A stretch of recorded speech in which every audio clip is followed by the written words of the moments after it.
Les amis, bonjour à toutes et à tous et bienvenue pour cette toute nouvelle vidéo débrief de ce Barça-Com final de ce trophée Gumper. Victoire 5-0 du Barça. Donc on a vu pas mal de bonnes choses.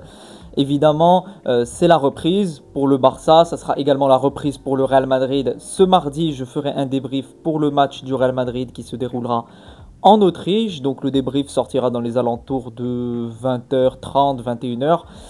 Bref, on va parler de ce match et il y a pas mal de choses intéressantes que j'ai envie de dire. Surtout qu'on a un Barça qui reprend, c'est la rentrée. Et il y a pas mal de choses intéressantes, surtout certains joueurs. Certains joueurs qu'il faut souligner. Firmin, qui est hyper intéressant, qui a une belle individualité et qui évolue avec le temps.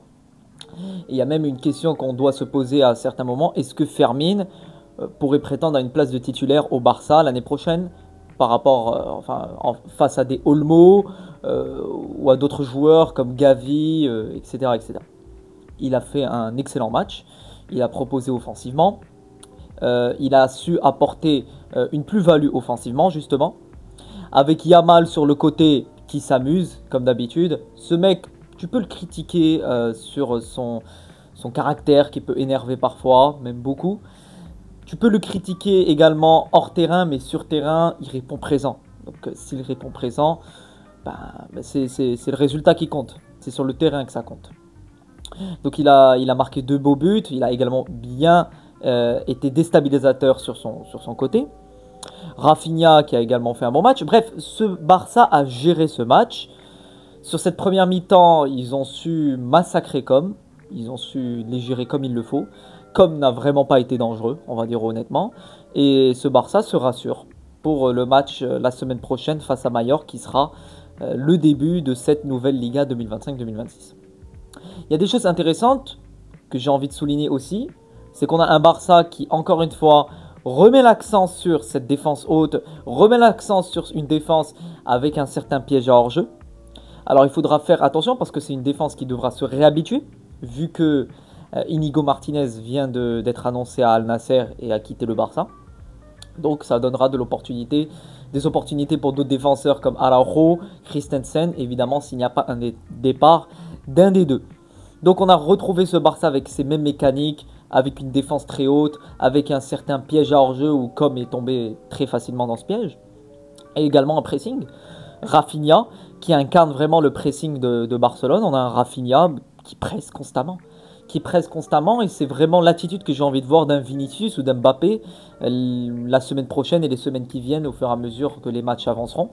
J'ai envie de voir un Vini, un Mbappé, des attaquants qui certes proposent offensivement mais également défensivement, à l'image de Rafinha qui presse constamment et ça crée des opportunités, ça permet de déstabiliser l'adversaire parce que un pressing, ça se fait pas comme ça tombe pas du ciel. Un pressing, ça se travaille. Et comme je l'ai dit plusieurs fois dans mes précédentes vidéos, un pressing a un but. Le but du pressing, c'est de déstabiliser l'adversaire et de justement pousser l'adversaire à faire quelque chose qu'il n'a pas envie de faire. De mauvaises relances, ou bien une passe qui manquait, des contres, etc. etc. En parlant de relance, Juan Garcia, ça change des anciens gardiens de Barcelone, Peña, Ter Stegen. Là, on a vraiment un gardien de Barcelone qui sait relancer, qui sait proposer à la relance, qui sait apporter du mouvement dans son équipe et casser des lignes. Il casse des lignes très facilement. Ses relances vont très facilement vers les ailiers, voire les milieux de terrain. Donc il n'y a aucun problème avec ça et c'est une excellente recrue pour le Barça. Marcus Rashford, alors c'était le premier match que je vois officiellement de Marcus Rashford parce que je n'ai pas pu suivre les autres matchs du Barça. Marcus Rashford, je trouve que c'est un joueur qui propose, qui a envie de se démarquer des autres joueurs, qui a envie quand même de mouiller le maillot et d'apporter quelque chose. Il essaie de déstabiliser. Surtout, il y a un moment où il a raté un but, un face-à-face où il était très bon au niveau de la déstabilisation, mais au niveau de la finition, il lui manque encore ce petit déclic qui arrivera sûrement avec le temps. Mais ce sont des choses qui viendront au fur et à mesure de la saison. Alors évidemment les latéraux, Koundé qui n'a pas été titulaire dans ce match. Évidemment que le but de ce match est également de faire tourner, de faire reposer et aussi de découvrir certains autres joueurs. en particulier Fermin, comme je vous l'ai dit, qui était vraiment hyper intéressant et qui a marqué d'excellents buts. On a vu également un très bon milieu de terrain. On retrouve le milieu du Barça qui sait gérer, qui sait contrôler le tempo. Tout marche dans leur sens de toute façon. Yamal, si j'ai envie de revenir sur lui, ben, toujours aussi déstabilisateur. Yamal je trouve qu'il petit à petit, il pourrait s'améliorer sur plusieurs points. Évidemment que ce sont des améliorations de très grands joueurs. C'est vraiment quand tu veux franchir des paliers, de très hauts paliers. Yamal déstabilise. Yamal est très très malin. Très très malin. Et sait proposer les bonnes choses au bon moment. Il ne va pas venir te faire le dribble de trop. Il ne va pas venir, je sais pas moi, te faire une passe qui sert à rien. Mais ça va être plutôt le joueur qui saura agir dans les bons moments. Et qui saura prendre les meilleures décisions. Donc également, c'est quelque chose que je trouve qui commence à s'améliorer de plus en plus. Et peut-être que l'année prochaine, il devra passer un cap au niveau de la finition. Certes, c'est un joueur qui sait très bien construire ses actions, qui sait très bien servir. Mais je pense que le cap qui lui manque, c'est évidemment d'enchaîner des saisons à 30 buts, etc. Évidemment que c'est compliqué pour un ailier, surtout avec les attaquants que tu as à côté. Mais c'est pourquoi pas un palier qui pourrait franchir.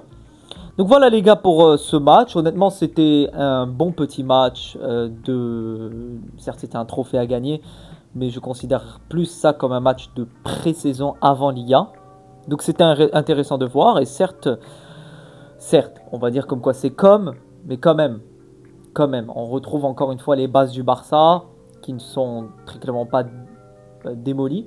Et je pense que le problème que pourrait rencontrer le Real Madrid, la différence entre le Real et le Barça actuellement, c'est que le Barça a des assurances. Le Barça sort d'une saison réussie sur le plan collectif, sur le plan du jeu et sur le plan statistique et également au niveau comptable des trophées. Alors que le Real n'a aucune assurance. Tu n'as aucune assurance si les attaquants vont presser. Tu n'as aucune assurance si ton jeu sera efficace. Tu n'as aucune assurance si ton équipe saura jouer, saura construire, saura être régulière au fur et à mesure de la saison. Parce que oui, le Real Madrid, pour moi, saura écraser 90% des équipes en Liga. Mais la question qui se pose, c'est face au gros. C'est est-ce que le Real Madrid saura construire? Est-ce que le Real Madrid saura être régulier? Est-ce que le Real Madrid sera également épargné par les grosses blessures? Évidemment qu'on a appris la blessure de Camavinga qui fait très très mal. D'ailleurs, j'en parlerai sur une vidéo qui arrivera prochainement au niveau des actualités Real Madrid. Mais bon, c'est ça que je trouve inquiétant pour le Real, c'est qu'on n'a pas d'assurance. Alors on verra mardi ce qu'ils pourront nous proposer. Mais en tout cas, petit à petit, l'oiseau fait son nid. Évidemment qu'il faudra laisser du temps pour Xabi Alonso pour arriver à un niveau d'une équipe telle que le PSG, le Barça ou même des équipes comme Liverpool qui se construisent depuis un petit moment déjà. Donc voilà les amis, j'espère que ce débrief vous aura plu. N'hésitez pas à me dire en commentaire si ce match vous a plu, qui est pour vous vos tops, vos flops, vos avis m'intéressent. Et sur ce les gars, on se retrouve pour d'autres vidéos très prochainement sur l'actualité du Real Madrid. On se retrouve mardi pour le débrief du match du Real Madrid et sur ce, à la Madrid et d'un Damas.